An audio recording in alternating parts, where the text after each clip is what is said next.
Hey, Hello. how's it going? Hi. How are you? I'm doing good. Thank you so much for taking time to do this interview. Of course. I'm happy to. Yeah, Um, yeah, it's been a while, hasn't it? I mean, nah, what's this like our third time talking in like under a year? yeah, I think so. Oh, it's just it's so great to think about that as well too, because it's just like with uh, it when we were talking for the first time, it's just like you were just like starting to get back into like playing music, playing with other people and stuff like this, and then all of a sudden you just have like this explosion of different projects that you're a part of, and it's such a cool thing to see and hitting so many different varieties of music and stuff like that. It's so cool. That's a cool observation. You know, I did feel kind of like pent up for a while, for like many years. But I think the break I took from music was something I really needed. And I feel very lucky that I not only have been able to release so many things across so many bands in such a short amount of time, like this past year essentially, but also to have like met so many cool people to work with in such a short amount of time, you included. I still remember the way I came across your channel was the interview you did with Greg from Witnesses. Oh yeah. And when I think about like his last album came out in like November only. Like it hasn't been that long. Yeah, and just like all the cool stuff that you've been a part of and stuff. And of course, just like a little over half a year ago now, which seems very messed up to say considering how fast time is going, was Am I in Trouble with Spectrum? And yeah, Yeah, I know we probably should have done this sooner, so more people were checking it out as it was released, but I'm also glad that we're covering it now so people haven't forgotten about it or if they're checking it out for the first time because a half a year later this thing still holds up for what thank you're you. doing. It's just like it's more than just like, oh, this is really cool when you first hear it and then you just disregard it for other stuff that comes out. No, this one actually does really hold up. Thank you. I really appreciate that. And you know, it has been kind of amazing seeing like how it's just kind of continued to hold momentum. Like I feel like metal is such a ripe genre. Like anytime you kind of go on social media and check out what metal audiences are doing week by week, it feels like a boulder rolling down a hill just from like one release week to another. Every week is just like packed with like great stuff. So I can't really blame people who just every Friday are just ready to move on to the next thing. Because if you don't, I mean, I'm the kind of person who like when I hear an album I really like, I wind up listening to it like hundreds of times, but as a result, miss like so many other things that came out after it. So I'll be like locked in on something that came out 6 months ago. So yeah, it keeps amazing me that like new listeners keep coming along.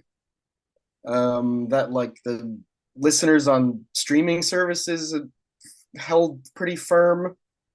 People keep buying it. Like the first pressing of the vinyl sold out. And actually, last Friday, the label Bulwark Records that I've been working with released a second pressing of the vinyl. This time on pink vinyl, and a CD finally.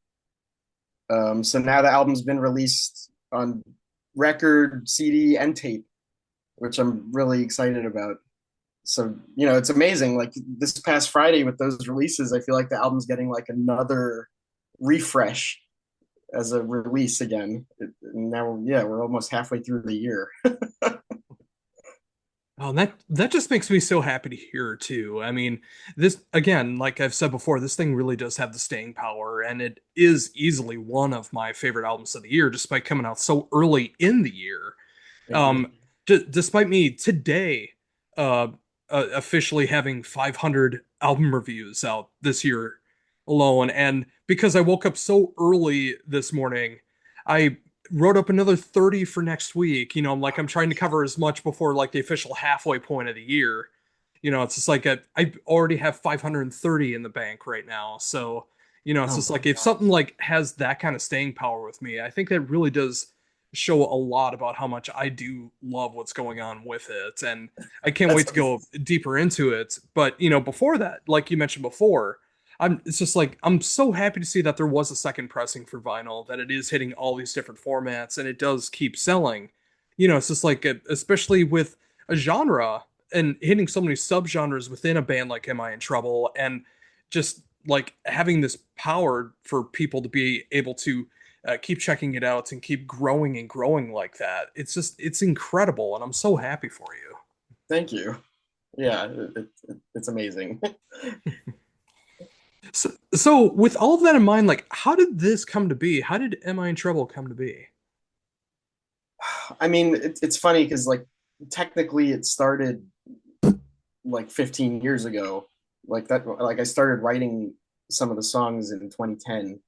Um, but at the time, I was pretty wrapped up musically in stuff that wasn't related to metal, that I was mostly just working on more so as work, like trying to write music that would sell for like sync licensing deals, like pop music that would work in like a TV commercial, or as background music in a TV show.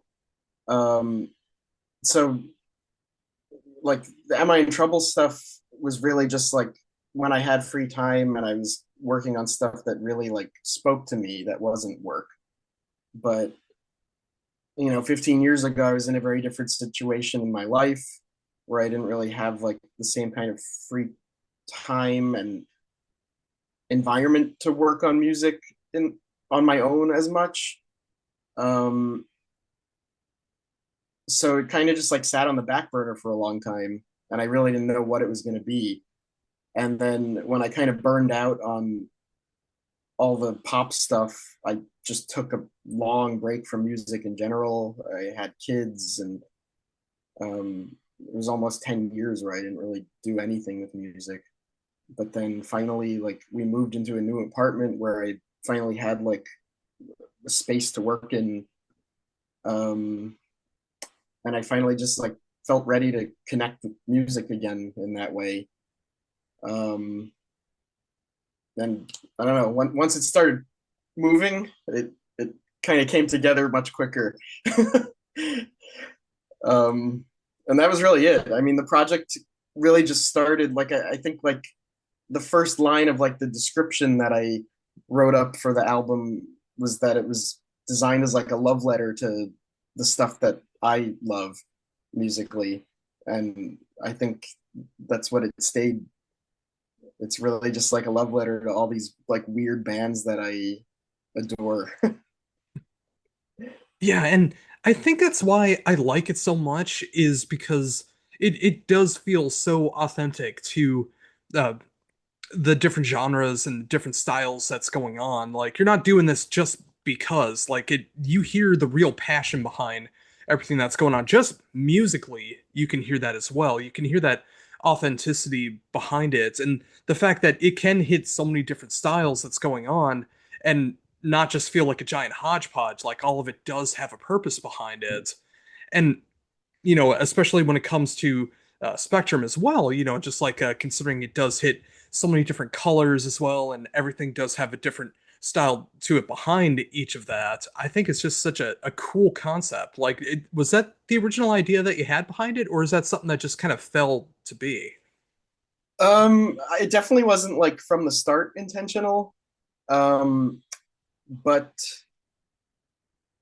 the more I was writing lyrics, the more I started noticing that like certain lyrics tied to specific colors. Like most of the songs that have lyrics actually have the color title in the lyrics somewhere. Um, and then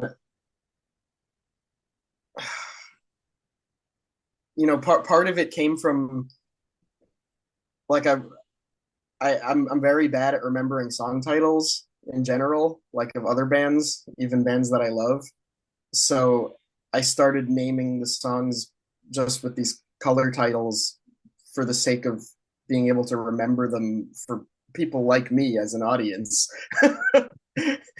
um, but the more, these things just kept coming together, when I started getting demos together that felt close to finished, I would dump them onto my phone to listen to them and take notes on, what to do next. So I made like some filler artwork just so that, there was something on the screen and it wasn't some, just for fun. And it was basically just like really crude, like colored stripes of each song color. And, for a little bit, I had convinced myself like I would just go with that.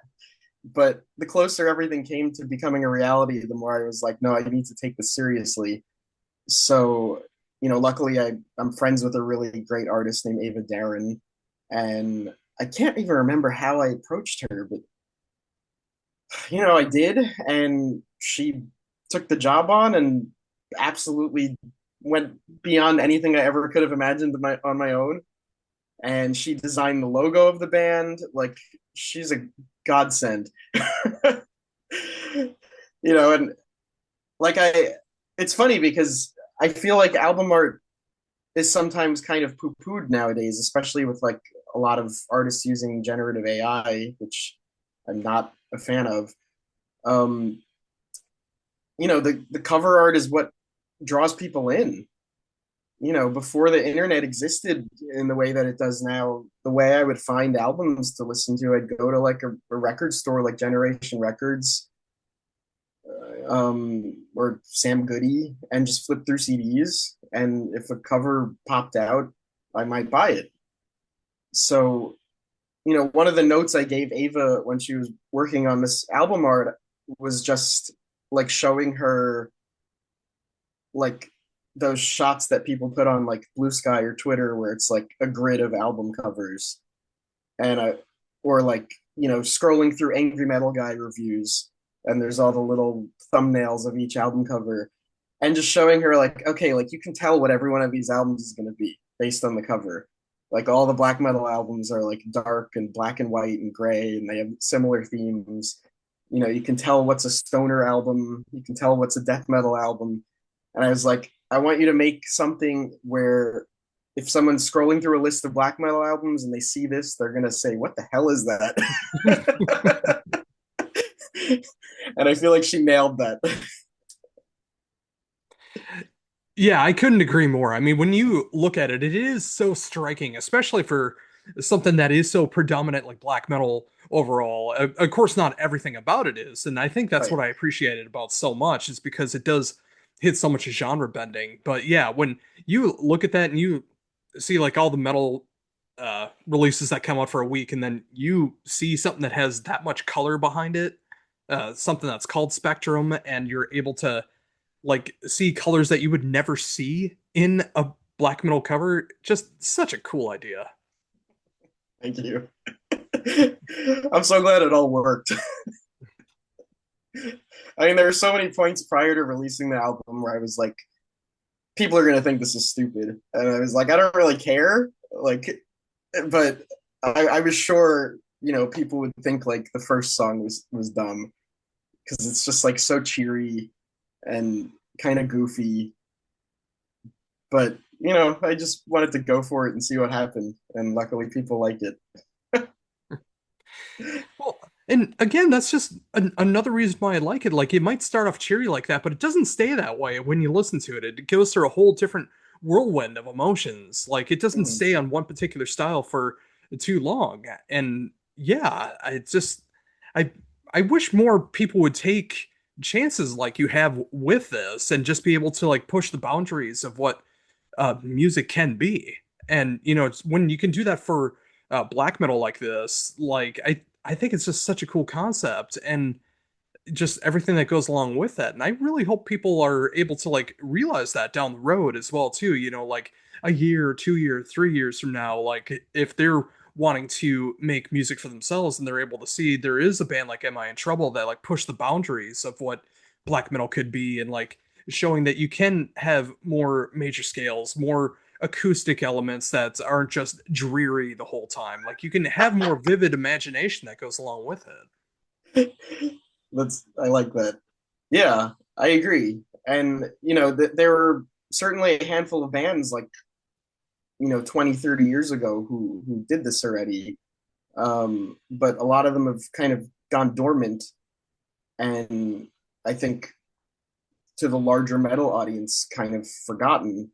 Bands like Psy obviously are still active, and like I just saw them recently at Maryland Death Fest, and luckily their audience was massive, and there were so many people who were clearly there to see them, who were like screaming along to every lyric, and it was so refreshing because like they're one of like my guiding lights as far as like a band that just does whatever they want, um, no matter how strange or not metal it might be at given moments. Um, and like Thy Falk are still alive and well, and they're also another band that just kind of does whatever their heart says. But another big influence for me was like Soulfall, and they haven't released anything in like 10 years. Um, it's only two people, and Lars Nedland is very active with Borknagar, who's also one of my favorite bands. So, I'm glad he's still active musically, but I have no idea what Cornelius, the other guy from Soulfall, is up to nowadays. I don't think he's really done anything musically in many, many years. And, there's quite a few bands that kind of fall into the like nebulous avant-garde genre who just quietly stopped making music. And like I said earlier, like, the metal boulder keeps rolling. Like unless you keep at it and you're out touring like for months and months and releasing a new album and touring more and releasing a single and releasing an EP and just keep on chugging, like people forget about you.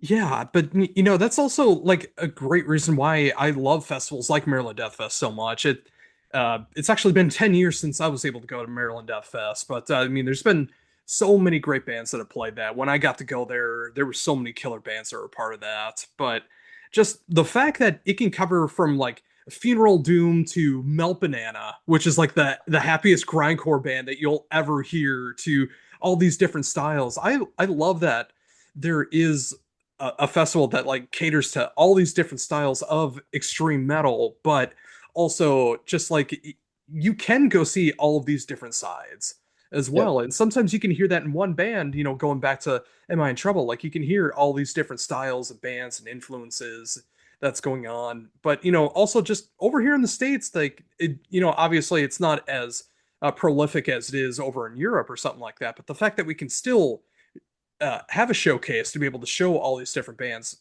over something like Memorial Day weekend is so cool to see. And the Yeah, fact that you were able to go and see so many killer bands this year, it's just like, I mean, being able to see Psy, who it's just not like they're touring here every year. It's just like that. right. It's a very rare exception that they were ever able to come over here. That's just so cool. Yeah, it was a real bucket list thing for me to be able to see them there.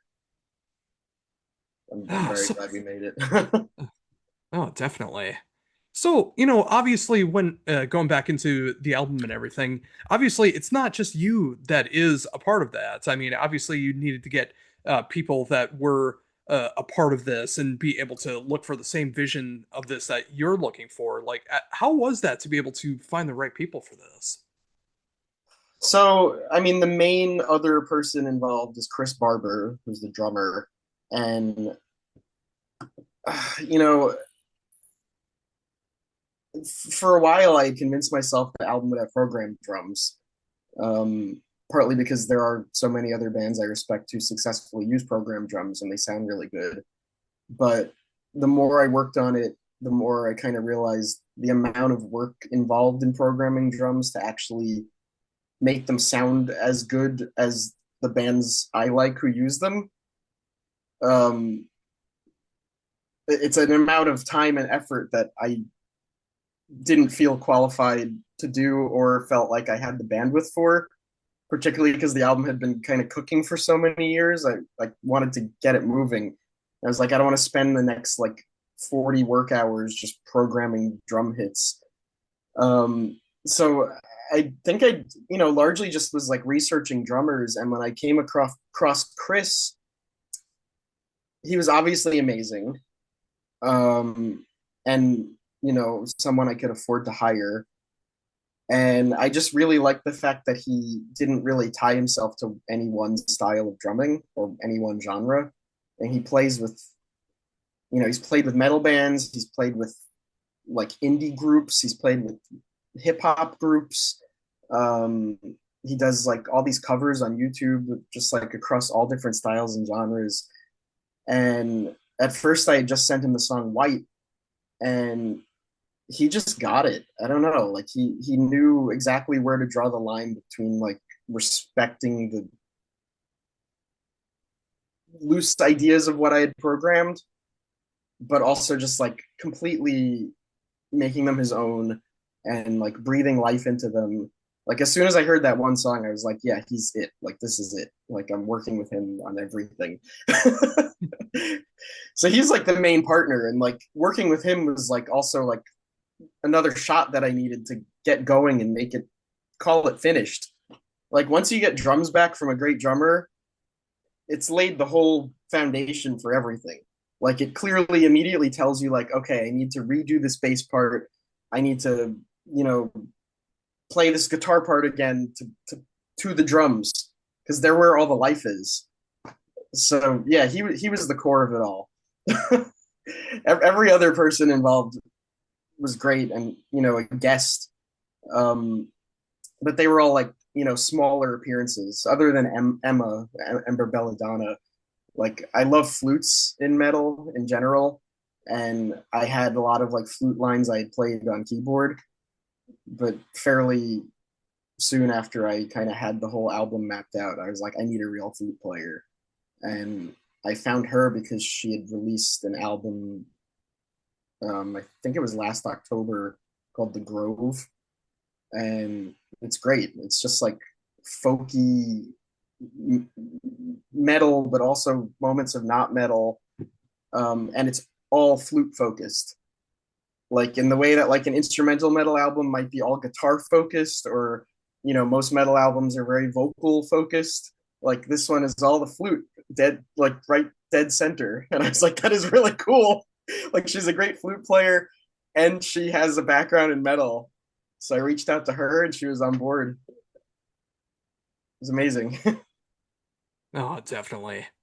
And again, just like as I'm thinking about this and kind of just going back to what I was talking about in the beginning, it's just like the reason I was able to talk to you so much over the past several months is because you are a part of so many different bands and projects now and stuff like that. And, obviously, so much of this has come out around the same time. Like, how do you do that management? Like, being able to uh, go from like working on one thing and then going to something else. Like, do you like work this out with like time management? Do you just work Hmm. as things are able to come together? Do you just wait for the other people? Like, how does that work for you? Um, it's funny because like a lot of the time stuff is done so far before it comes out. So there is a bit of an element of like you get the piece set, the album, the EP, the single, whatever. Once it's all tied up with a bow, then I kind of look at the calendar and think like, okay, where should each of these drop?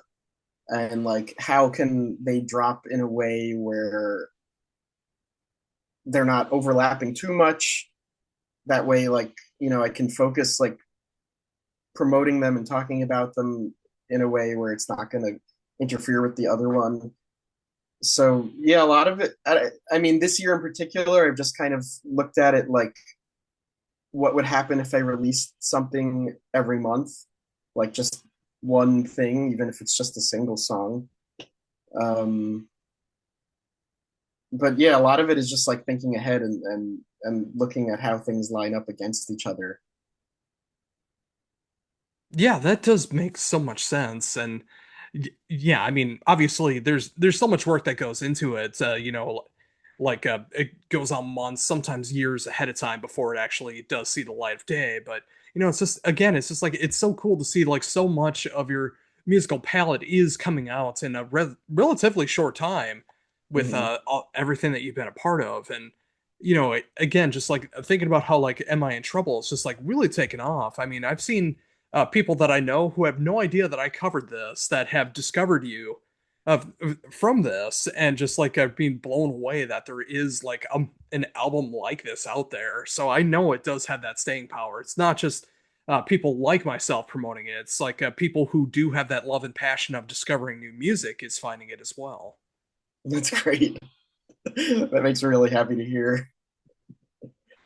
So, with that in mind, I mean, obviously, when you have an album like Spectrum and you do have songs that are named after colors, is this something that you are going to be exploring more with this? Is this just like a one-off, or am I in trouble exploring something like this? Are you going to be doing shapes next? Are you going to be doing numbers? Like what's going to be going on with this next? So I have started writing the second album, and I kind of don't want to give away too much because I feel like the release strategy that I want to go with is kind of funny, and like I think people who follow the band now will enjoy it because um, it's sort of a yes and no answer, but I don't want to reveal too much. Of course. But you're onto something by saying shapes. I was just thinking about that, all the way back in December or January when I was checking this out. Of course, gracefully, I was able to hear the album ahead of time before it came out, and I was able to promote it and everything. And I did have people thanking me for showing this off because they were looking for something like this. Maybe not exactly the way that it turned out, but they Nice. wanted something that had this behind it. So, the fact that, new music is on the horizon, there might be something with shapes in there as well. It's just that's so cool. And I can't wait to see what happens with that. Thank you. Hopefully, it doesn't take too long. I'm working with a partner who was involved in the first album, but is going to be involved more on the second album. Um, so the pacing might depend a bit on them, but I think it's going to be worth it because they're doing something that I could never do myself. Um, yeah, I mean the fact that the album's getting the kind of long lasting momentum that it's gotten also makes me feel like okay, I don't need to rush. Like people are still enjoying the first one. I don't want to like overload people being like, "Hey, go buy this album on 4 different release formats and then here's the next one, go buy that one too." And I'm still waiting for that A-track version whenever that does see the light of day. I'll I'll tell the label. I mean, they've jokingly said that like if we keep selling out each record release, they'll just go through all the colors. We started with yellow, which is the first track on the album. We skipped white for now, which I think was the right choice because I feel like pink is a lot more interesting. And look at that. Yes. It looks like bubblegum. I mean, it looks like Kirby, which is what the song is about. So, makes sense. It took me a while with Pink when I was listening to it, and it just started to unravel. This is about Kirby, isn't it? That was all my wife. She wrote the lyrics to that song, and it's become easily the favorite song from the album. Oh, that is just so cool. Again, like how many people are exploring this territory of extreme metal that are covering such a legendary kid-friendly Nintendo Right. mascot? In such a brutal way, too. I mean, she saw something in Kirby that most people don't see.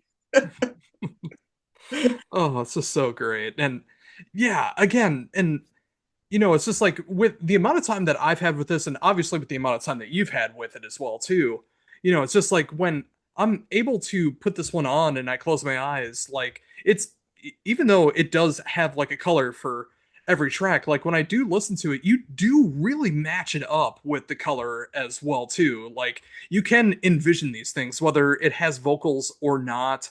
Like when you close your eyes, you can imagine those colors that are coming through. And I'm glad it's not just like an idea that sounds like it'd be so different for the style. Like it actually does have a purpose behind all of it as well too.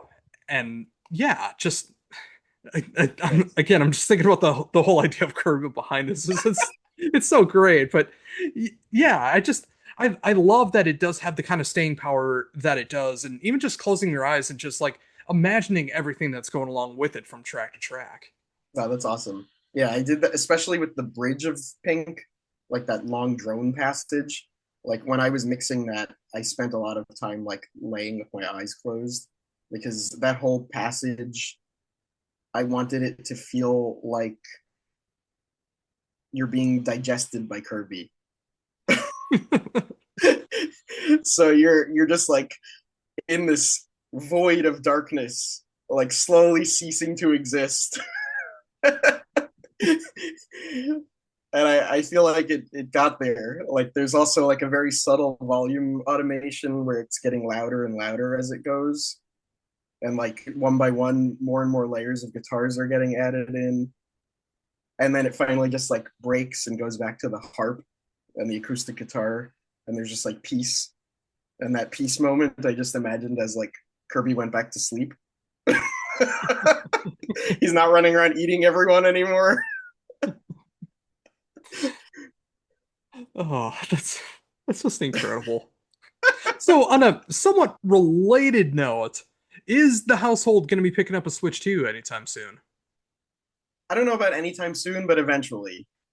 I tend to I my strategy with gaming consoles is to like pretend they don't exist for a while when they first release, and then just wait with my head in the sand until they finally hit that point where they start either getting marked down or sold, as bundles with expensive games, or refurbished copies start hitting the market.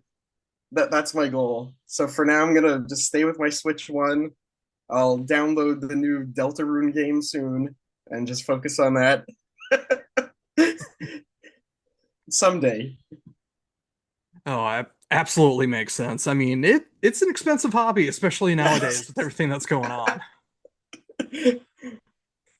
Uh, Oh, so also with that as well too. I mean, I'm glad to see that you do have more passions outside of just music and stuff going on. Like you are able to play games and other hobbies and stuff like that. But to get back into the music, like what else do you have going on this year? Is there any other new bands or projects that we haven't covered yet in all the times that we've talked? Is there any new music from anything that we have talked about yet? Like what's going on with you?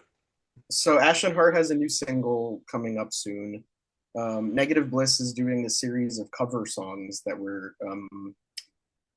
using as fundraisers for like not-for-profit organizations. So we just released Love Song a couple months ago, the Cure song, um, and we're donating all the proceeds from that to Trans Lifeline. And then the next cover is almost done. My oldest band, which is a pop punk band with my best friend Connor McClure, who we've never released anything, even though we've been around for 20 years. um, we're working on something, and we just got drum tracks back from Angel Hernandez, who's the drummer from Witnesses and Over Centuries and a number of other projects. Um, and we're going to release like a 2-song teaser EP soon, which I'm very excited about, and I think is going to confuse a lot of people because it sounds absolutely nothing like anything I've done otherwise. Um, but otherwise, I don't know. There's a lot of stuff kind of like nebulous, but I'm kind of just letting it see where it takes me. There's like a potential split that I might do with another band that I'm excited about. Um, but those are the concrete things right now. Right Oh, now, so I'm just trying to promote what keeps coming up with Am I in Trouble. Can I show you the CD? oh, absolutely. Please do. I, I love how it came out. Oh, that is so cool. And the back is really cool because it's like a gatefold. Oh, So yeah, Ava that designed fits this so too, perfectly. and just like the way that it fans out from these like darker shades, and then freaking awesome. She's amazing. That is incredible work, honestly. And yeah, I'm it's so cool to see that you are doing all of this that's going on. I mean, the fact that you're doing pop punk work, the fact that your other bands are working on covers for causes that I care so much about. Like I have so many people that are affected by the charity work that you're uh, releasing for that are going through such an amazingly hard time right now. Mhm. And the fact that you're like doing this, like I can't thank you enough for doing that. And just all of the work that you do. It's just like it's so incredible to see, and I love the fact that again, it's just like you went from being so burnt out and like stepping away from music for years to being able to explore everything from pop punk to black metal and everything in between, and so much more that I know will be happening in the future as well with all those bands and projects and possibly other ideas that happen in the future. It's just like Yep. it's so cool to see that, and even just this progression, even though you've been working on some of this for years, and people like myself and others that are just discovering you are just like, wow, like all of this is coming out within like a half a year's of time, and just like seeing everything that's coming out there and just seeing all this work. I'm just so glad that you're doing it as well too. Just being able to Thank you. show your passion that's out there, being able to explore all these different territories and show other people that you can enjoy other styles of music, which I think still needs to be going on because there's still so many gatekeepers of the world that you Yeah. can show that you can play the music that you want to play, listen to the music that you want to listen to, and just enjoy music for what it is. Yep. Speaking of that, I also have a guest spot on the next Salamoth album. Um, and I thought of that partly because you're talking about like genre diversity, and the guy behind Salamoth is Gary Brentz, who's another musician who just like does whatever he wants. He has like a million bands to his credit, and they're all amazing. And yeah, check that out. It comes out in August. I think I Voidhanger is releasing it.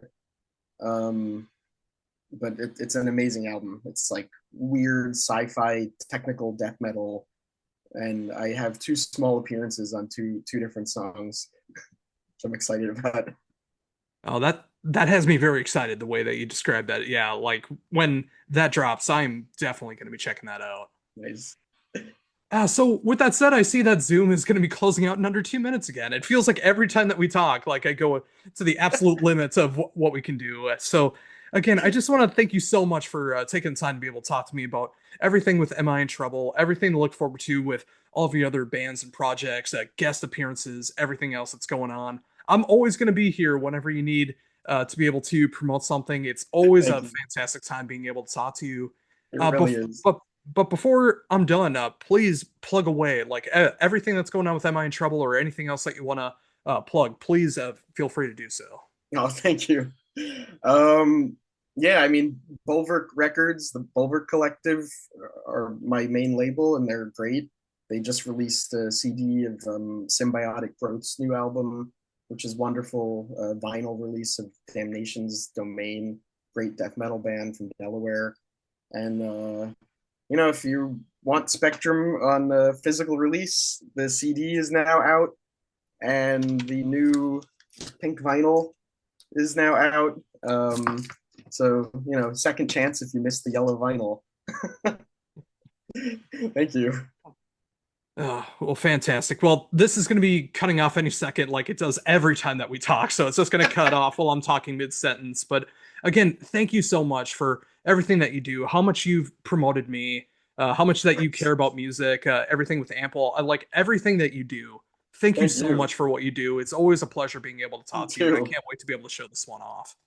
Thanks, man. It was great to talk to you.